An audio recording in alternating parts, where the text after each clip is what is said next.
Hello, everyone. Welcome to Snyder on Sports. Hope everyone's been having a good weekend. Tonight's podcast, we'll be talking about, of course, Super Bowl 50. My thoughts on the game and all the surrounding hoopla. Anyway, I don't want to spend a whole lot of time saying I told you so, but in my previous podcast, I told you so. So, anyone that's been following this Super Bowl week, Super Bowl 2 weeks, the whole event as it builds to its climax of the actual game, has been hearing nothing except how great the Carolina Panthers are and how nothing can stop them from winning a Super Bowl championship. Well, something happened on the way to that fairy tale. Everyone watched. It's a very exciting, very entertaining game, I think, for the football fans. And the Panthers did not win. The Panthers did not come close to winning. The Denver Broncos, with an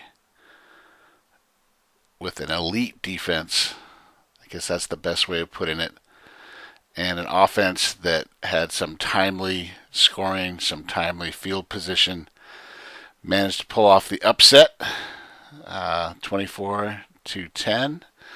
So hats off to them. I know all the experts out there, all the media, were tripping all over themselves after the game explaining how this happened. But the bottom line was that even in today's modern game that emphasizes offense, and more offense, the cliche still holds. Defense wins championships, plain and simple. And it really is amazing. You know, this is the 50th Super Bowl, and we always talk about how much the game has evolved since 1967. It's a different game now, we're all told, you know. It's not. It is not. It is the same game, and I think that's why everyone loves it so much, is that after all the talk and all the hype and all the hoopla and all the experts weighing in on why a certain outcome is going to happen, it still all comes down to one-on-one matchups. And historically, a strong, dominating defense is one of the main ingredients of every single Super Bowl champion. Obviously, there's been ones throughout the last 50 years that were more dominant than others, but you break it down year by year. I won't take the time to do that, but I defy anyone to name me a Super Bowl champion that didn't have at least an above average defense, if not a dominating defense. The teams that traditionally have been perennial champions, all the way back to Green Bay, solid defense. After them, Miami Dolphins. They were known as the no-name defense, right? Nobody knew who they were, but they definitely knew how to lock down an offense. Moving forward, you had the famous Steel Curtain, the Pittsburgh Steelers, the Doomsday defense of the Dallas Cowboys. Again, above average, if not dominating defenses in every single case. Even the 49ers, which were never really known for or given the credit that they deserve, they always had above average, if not dominating defenses. Defenses that created turnovers and scored points. And you can go on and on from there. Like I said, name me one Super Bowl champion that did not have an above average to dominating defense. It doesn't exist. And like I said, the product has been made to be more interesting by loosening the rules for the offense. Pretty much everything is in the offense's favor at this point. You can't bump and run on defense. You can't use a head slap. You can't do a lot of things on defense that were once normal style of play. So you do all this stuff to improve the offense, get these exciting scores, these shootouts that they think everybody wants. And then it came down tonight to two above average, if not dominating defenses, and one of them rose to that next level and shut down the other team's offense. The Denver Broncos defense, man, they might go down in history as the most underrated defense that wins the Super Bowl. People, for some reason, I don't know why, even after their performances throughout the playoffs, shutting down Pittsburgh, shutting down New England, and now really shutting down the Carolina Panthers, they still are reluctant to put them in with the great defenses of the past. You know, maybe it's going to take another championship or two, and it's quite possible they could lead their team to that, because that defense tonight was amazing. And you can talk all you want about, you know, they had never played against an offense like Carolina's. Well, maybe the same could be said that Carolina never played against a defense like Denver. Because, man, it just what struck me more than the fact that they were really physically dominating in a strength sort of way, it was just the overall team speed on defense of the Denver Broncos. It was just breathtaking at times how quick those guys are, and just a shutdown performance. Like I said, the game was close, and you always had that feeling. Well, at some point, Carolina's going to have to open it up, and they're going to maybe come back and make it a tighter game, even take the lead. But at key times during the game, the Denver defense did not allow that to happen. 7 sacks, I believe, is what they got on Cam. Numerous hits on him, numerous rushes, numerous hurries on him. But the story of the game, obviously the Denver defense just became really an offense at times. They did score the touchdown on defense. Von Miller stripping the ball from Cam Newton.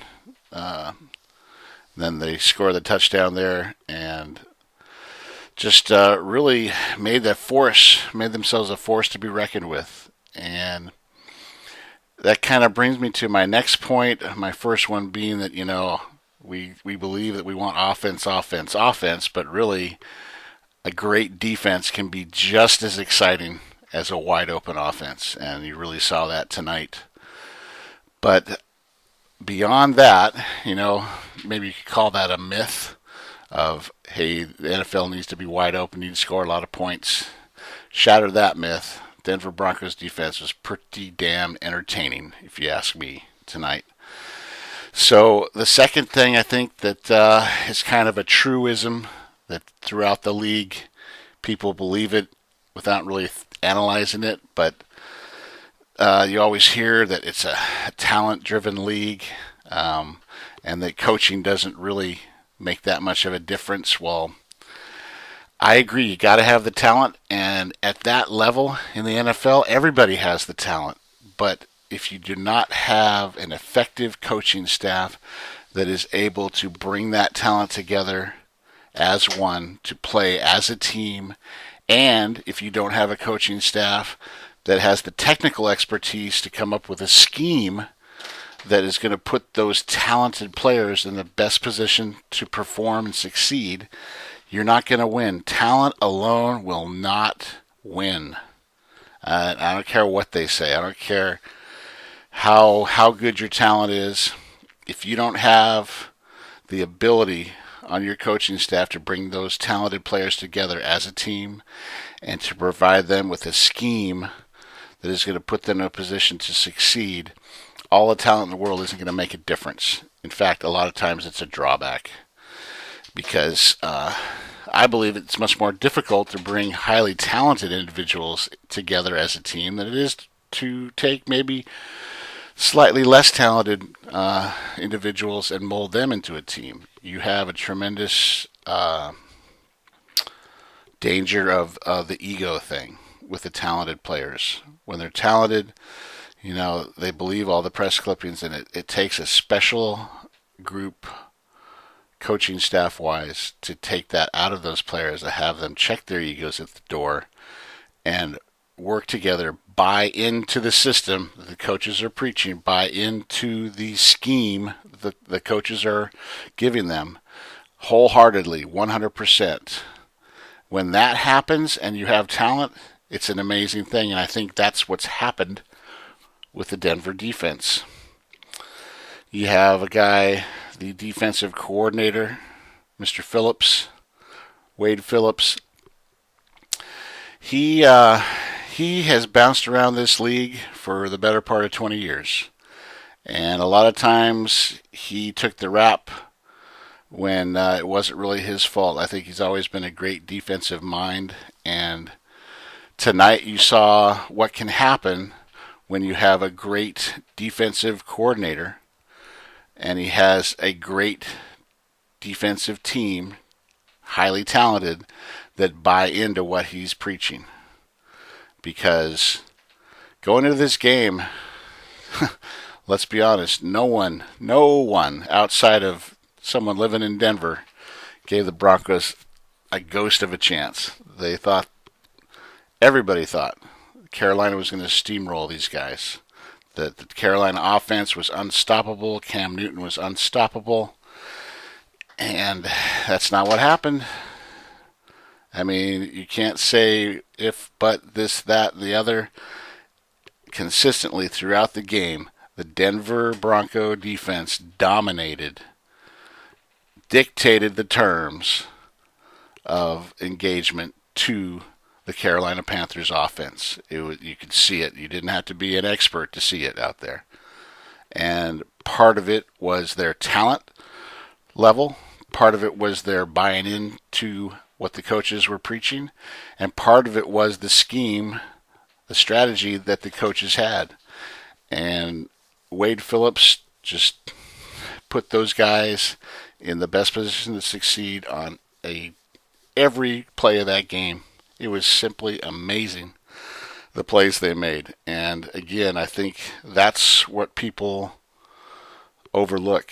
They want to just go with the easy answer. They just want to say, oh, well, they were more talented, so they won. No. Everybody's talented in the National Football League. Everybody can run fast. Everybody can hit hard. Everybody can jump out of the stadium. It's not a matter of talent. It's a matter of taking that talent and getting them to buy into your system, buy into what the coaching staff is preaching, and have them execute the scheme that the coaching staff puts in place. And that tonight was just a beautiful example of that. There's just no other way to put it, because Carolina had a fairly decent defense too, but at critical times in the game, they were unable to dictate the terms to the Broncos offense. Now, that might have had a little bit to do with the fact that the Broncos had a guy at quarterback that had been there and done that not once, not twice, but 3 times.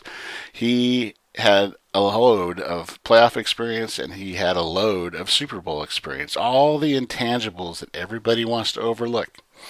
It's very difficult for teams, when it's their first go around in the Super Bowl, to be able to tune out all of the distractions and be ready for the game and understand the process involved in the whole week leading up to the game, right up to the day of the game. And you can see that at critical times. Peyton Manning was not the Peyton Manning of 5 years ago. He didn't light them up with 5 touchdowns and 300 yards passing. But he didn't have to, because his defense kept shutting down the Carolina offense. And what he did need to do was make some critical plays. He didn't even really convert that much on 3rd down, but he kept them in good field position. And he made some accurate throws. They generated, I think, under 200 yards of total offense, but it didn't matter. On the scoreboard, there's no spot for total offense and the team with the most yards wins. It doesn't work that way. And that contributed a lot because I think you'd have to rate Carolina's defense pretty close talent-wise to the Denver Broncos defense. But the problem was that the Carolina defense was going up against a much more experienced quarterback. Denver was going up against a very talented young quarterback, but a quarterback that had never been there before. And I know people say, oh, that's overrated. It's not.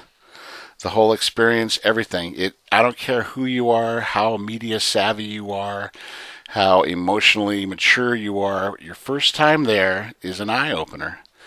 And, sometimes teams are able to overcome that, and sometimes they're not. And I think tonight was an example of a team that was not able to overcome that. The moment became too big for them. And a lot of it had to do with the leader. And the leader is the quarterback. And in Peyton Manning, they had a leader that, yes, his skills were diminished. He is not the quarterback he once was, but his experience level, it was off the charts. And there were probably countless moments before the game, during the game, whatever, where their situations came up and Peyton Manning was able to say, been there, done that. This is what we do, guys.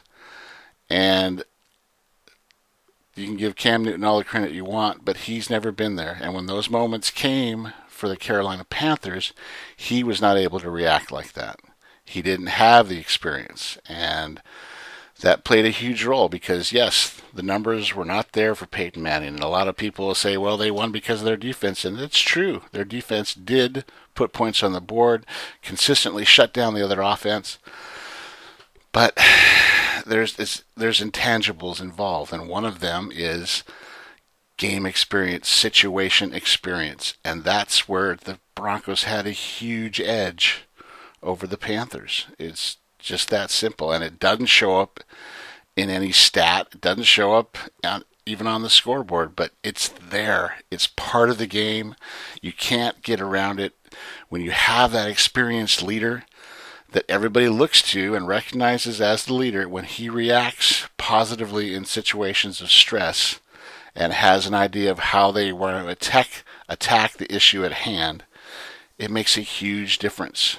It enables all those young, talented players to play with confidence because they look to their leader, and their leader doesn't flinch. Their leader knows what's going on. Their leader knows what they have to do. And yes, he leans heavily on the rest of the team, but he's still the leader. And that's something I don't think the media or the so-called experts are ever going to understand. It's something that's the king of the intangibles in experience in game situations for the Super Bowl. So what do we got so far? We got that, hey, you got to have a talented team, but that talented team's got to buy into what the coaches are preaching, and the coaches have to be experts at strategy and scheme and give those players the right scheme to win the game. And then, of course, you have the defense wins championships. It still does in this league, and I think it always will because it comes down to those individual matchups. And when the Denver Bronco defense matched up against the Carolina offense, there were some mismatches, and Denver took advantage of them the entire game.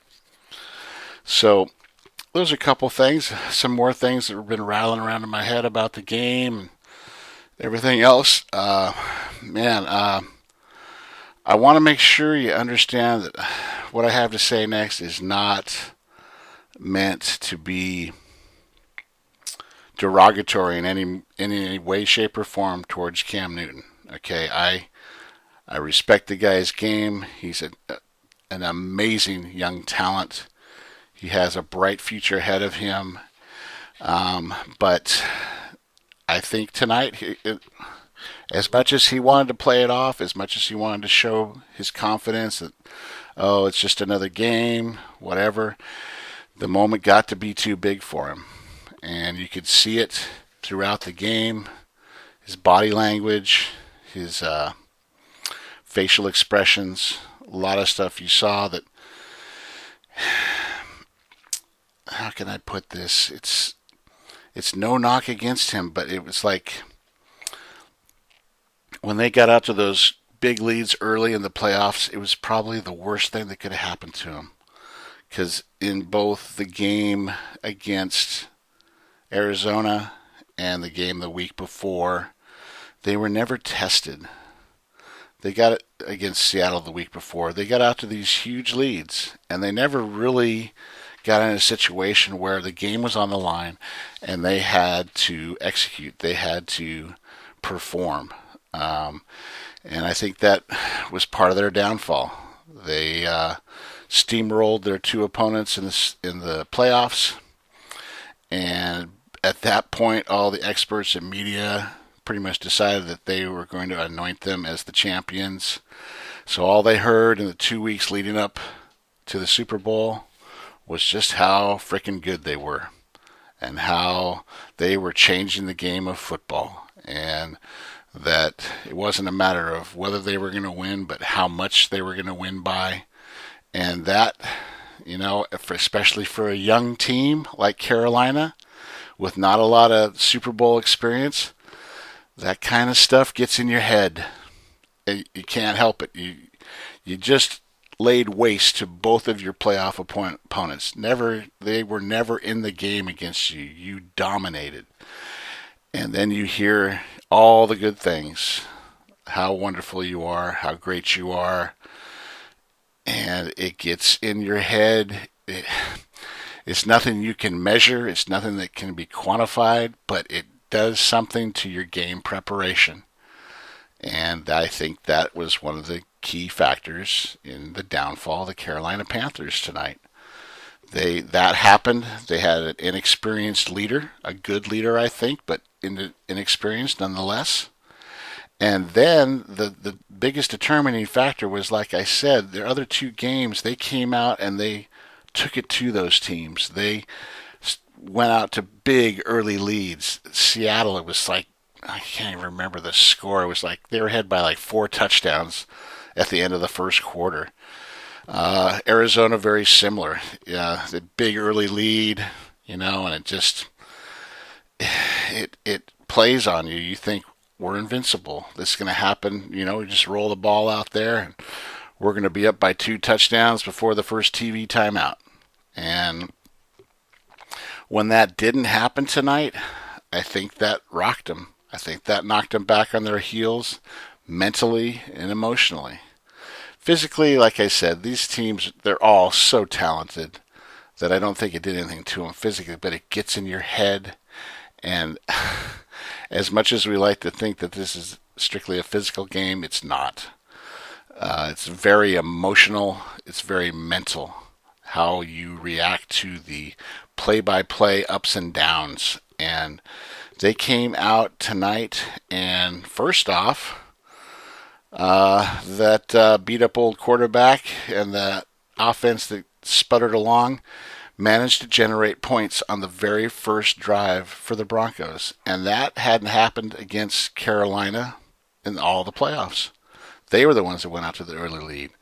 Then they got the ball, and it was, I believe, 3 and out the first series for them. And they started to get a taste of just how fast and how physical the defense was for the Broncos.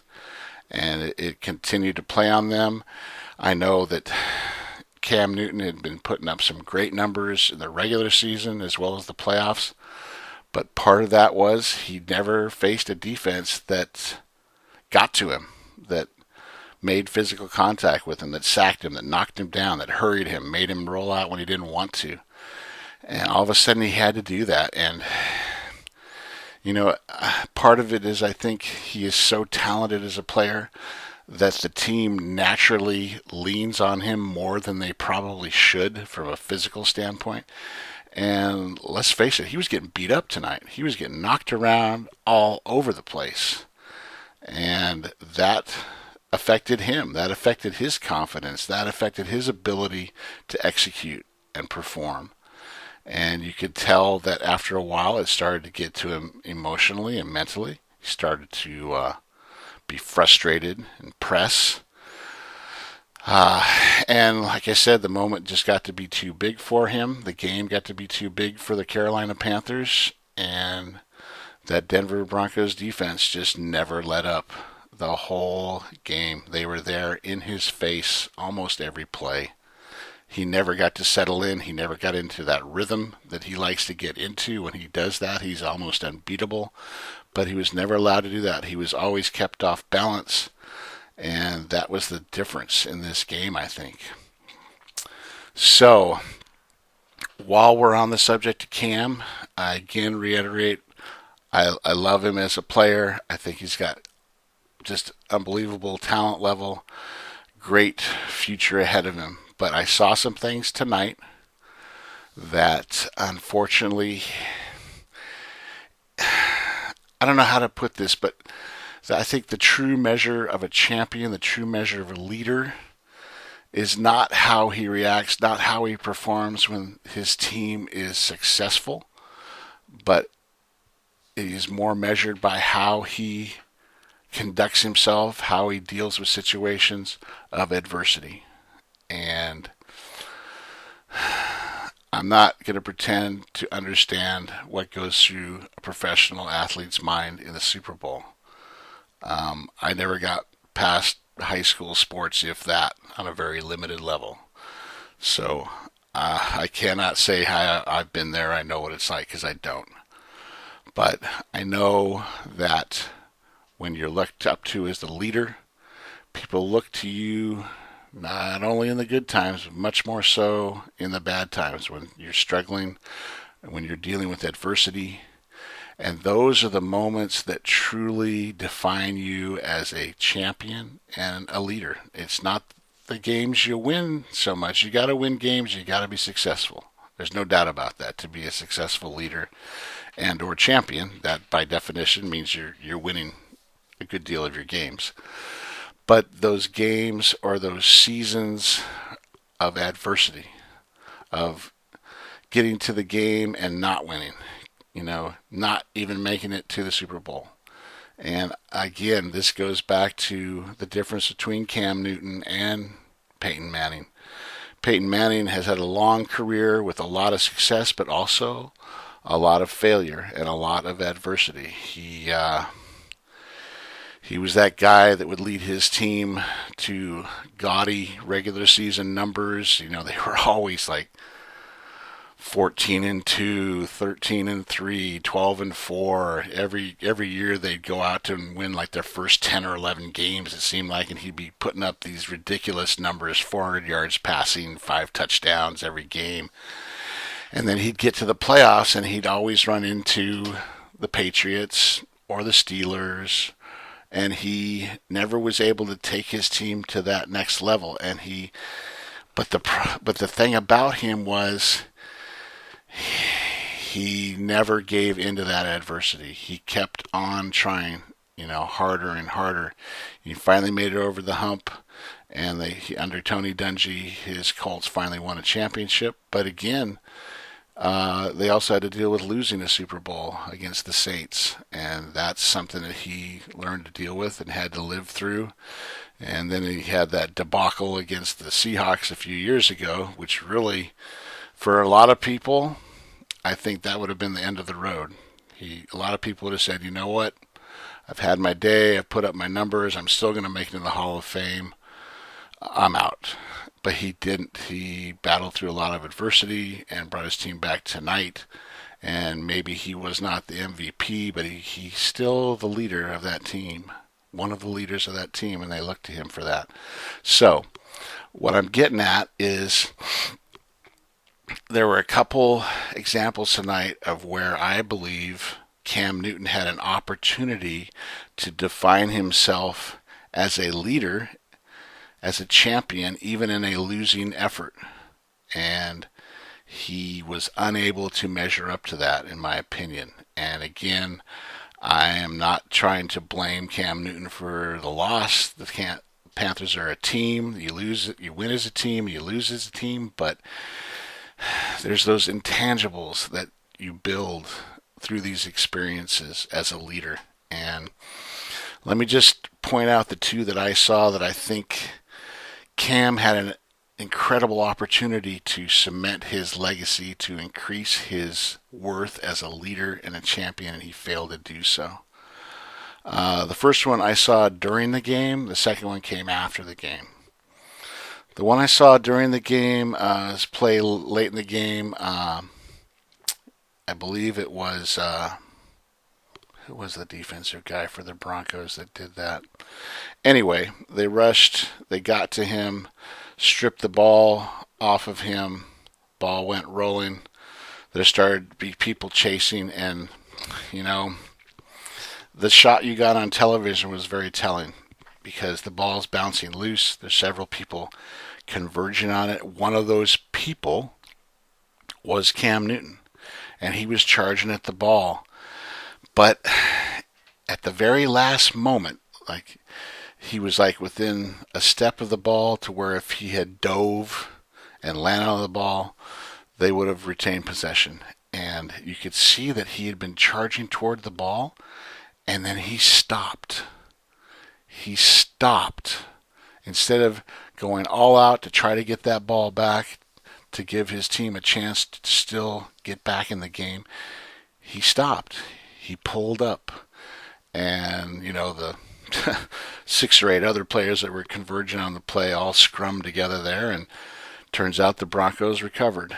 But it was a very telling play, not just the play itself, but just, I like to call it, in sports, one of the things I love about sports, and you don't get to see it every game, you get to see it very rarely, usually in championship situations or games that mean a lot to both teams.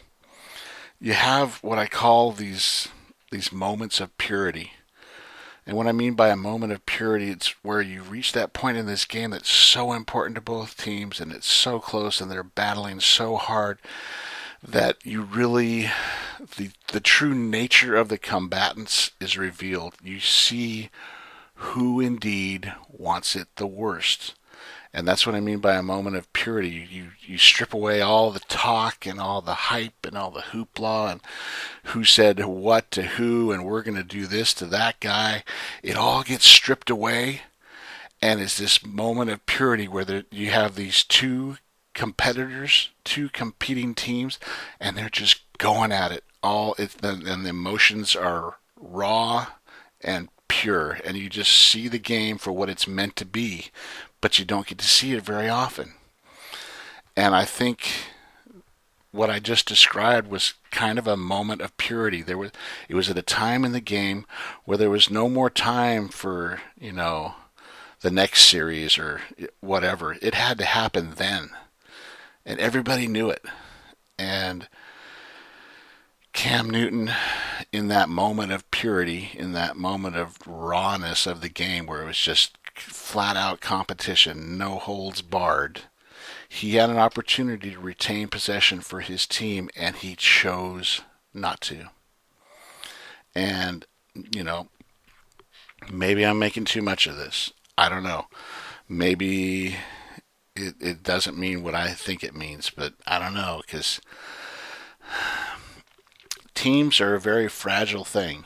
They hold together by the most fragile of connections.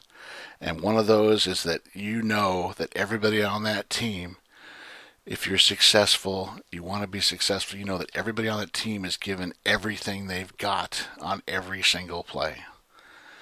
And when you saw what happened there, in my mind, the rest of his team saw that, okay, this guy's good, this guy's great. He's our leader, and in good times, he is the life of the party. But at this moment, he made what Deion Sanders likes to refer to as a business decision. You could see it plain as day.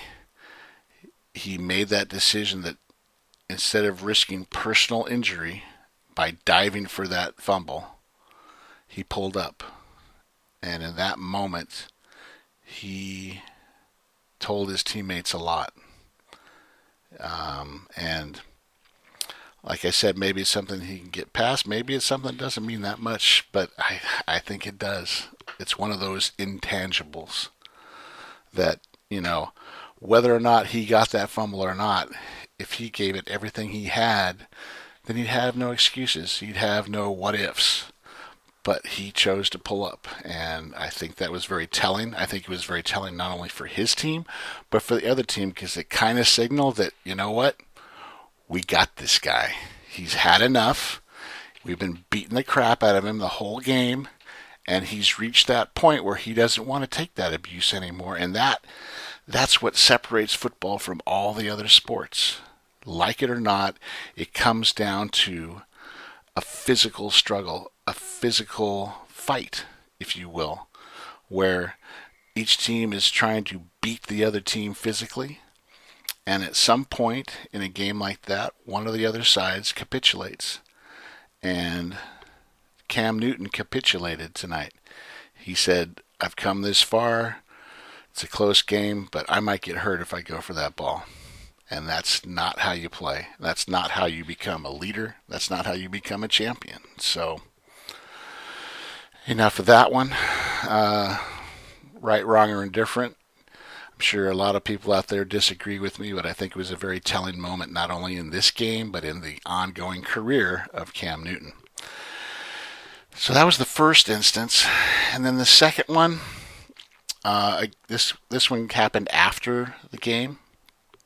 And they were having like a post-game press conference where, you'd have the coach or the quarterback or one of the defensive stars, and they had this little, not a podium, but they sat there. They had a background behind them. The press, asked them questions about the game. And the one they had with Cam Newton, unfortunately, did not go well. When they cut to it from the other coverage they were having, you saw Cam sitting there. He had his hoodie on with the hood over his head, drawn tightly. His face was downcast. His countenance was downcast. He was looking down. And obviously the media was asking some questions that probably Cam would rather not have to answer, and it showed. There were a lot of one-word answers. There was a lot of no eye contact. Just the words he used. The fact that he wouldn't elaborate on, certain situations in the game, why certain things happened. He gave the one-word responses. His body language was very defensive. Like I said, the hoodie was on, drawn down tight over his head. And for lack of a better word, he looked like he was pouting.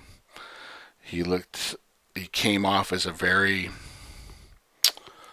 sore loser. Let's be honest. He didn't make excuses, but he wouldn't give any kind of answers. And he just is. I think his favorite response was just, well, they just played better than we did. And this went on for only like about 30 seconds. I'm thinking, man, this is gonna. They're just gonna keep asking questions, and he's gonna have to at some point open up a little bit, or they're gonna just continue to take him to task. And I'd say about maybe 45 seconds, 1 minute into it, Cam Newton decided he'd had enough, and he got up and he left. And that did not look good at all. I don't know what the league requirements are on that. I think they have some type of stipulation that certain players, certain coaches have to appear after the game and go through kind of a press conference. I don't know. I think how legally binding any of that is. I think it's an appearance, you got to make it. But the way he came across, the way he just cut it off and left, probably left a really bad taste in a lot of people's mouths, because you had this guy that when things were going good, when they were winning big, he was the life of the party. He was happy and open and just everybody's best friend. I even mentioned in one of my earlier podcasts, he seemed to have such a joy for what he was doing. And it was true, and it was very endearing that he had this joy, this openness, willing to engage, and it was just the complete polar opposite tonight. And again, I'm not going to sit here and say I understand how he felt, because that must have been just a crushing, crushing loss for him. So much success during the season, so much success in the playoffs. You spend 2 weeks listening to everybody tell you you're the greatest thing since sliced bread or rubber tires, and then you go out there and you don't perform, and the other team beats you. And that's got to be just absolutely crushing, especially for a younger athlete, especially for one who had no Super Bowl experience and outside of this year, no playoff experience. So it had to be tough. It had to be tough. But he missed out on just a huge opportunity to make a positive impact with everybody there. If he had been able to rise to that occasion and, suck it up and be the good loser to that point, to be very gracious, to, answer the questions in depth and try to come across as, you know what, we lost tonight. We lost as a team. I'm proud of what we did this year. And moving forward, we're going to learn from this, and we're going to be back and better than ever.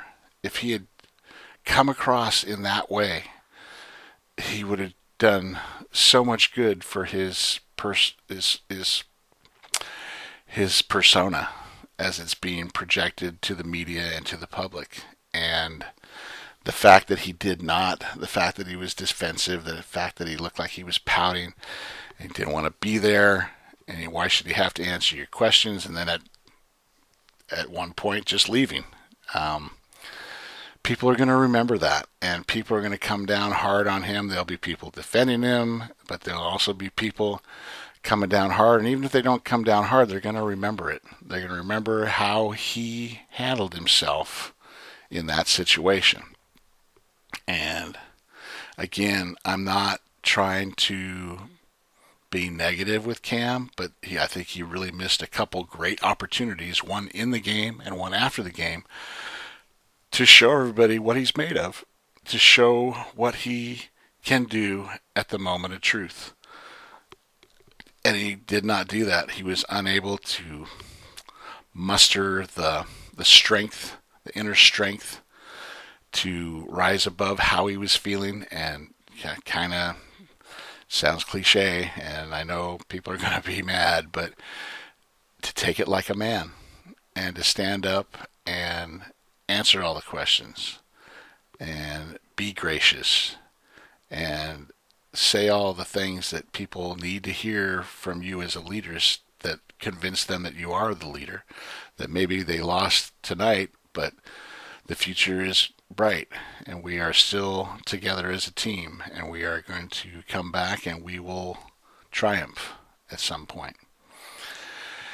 And unfortunately, especially in the post-game press conference, that just did not come across at all. And I can't completely blame Cam.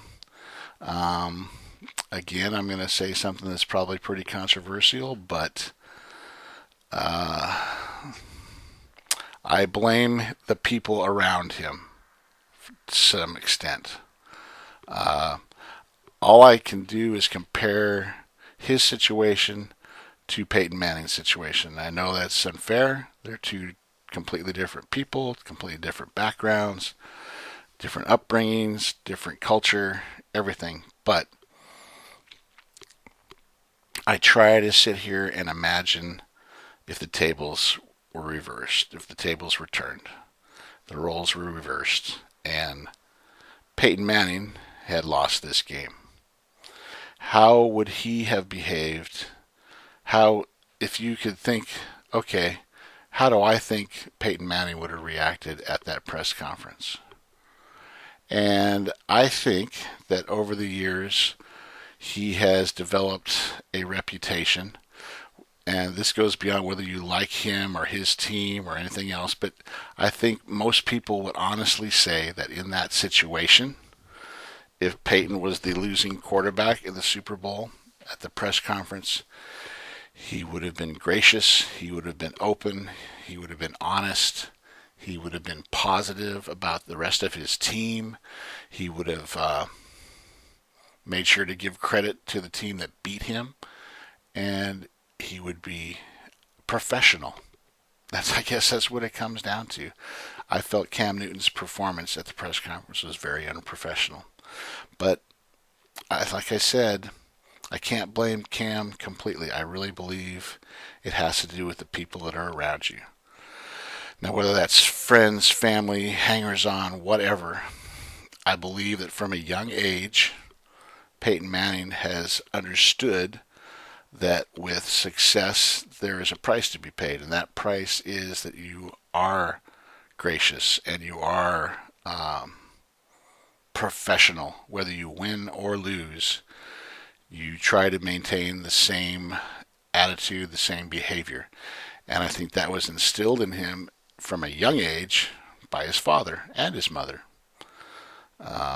And I believe in Cam's case, I'm sure his father and mother love him very much and raised him up to be as good a man as they could. But at some point, his career, his fame became larger than them. And it became more about Cam being successful at any cost, and there was no longer that, say, parent to child relationship where you can tell that kid what he needs to hear, whether he wants to hear it or not. I think that all went away a long time ago with Cam. And you can look at the controversy in college over whether Cam's dad was shopping Cam's services to different colleges. They say he wasn't. The allegations were groundless, but again, if you turn the tables, can you in any universe ever possibly imagine Archie Manning shopping his son's talents to different teams for personal financial gain? It just wouldn't happen. It just couldn't happen in a million years. And a lot of that has to do with the fact that Archie was fairly successful at the pro level, but he never let that fame, his career, supersede what was most important, and that's the family unit. I guess it comes down to this. In those moments before he went to that press conference, Cam was faced with a choice, and he had no one in his life.